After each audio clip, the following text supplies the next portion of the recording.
Medzi stredoškolákmi, ktorí boli ocenení za mimoriadne výsledky, charitatívne a dobročinné aktivity, je aj Zoltán Tóth zo Strednej odbornej školy na Grešákovej ulici v Košiciach. Ocenenie získal za záchranu ľudského života.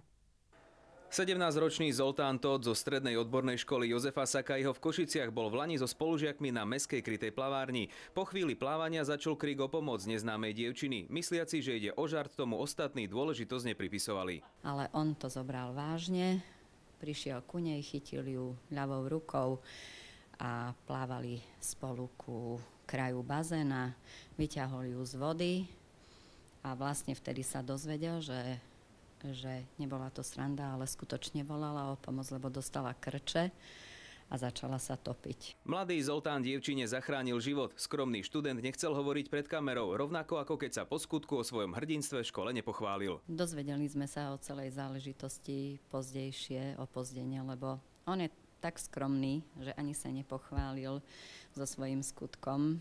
Až v decembri sme sa dozvedeli opozdene 3 mesiace. Zoltán je šikovný a usilovný žiak, zapája sa do mimoškolských aktivít a aj napriek svojej skromnosti je v kolektíve obľúbený. Hrdinský čin mu bude pripomínať aj toto uznanie.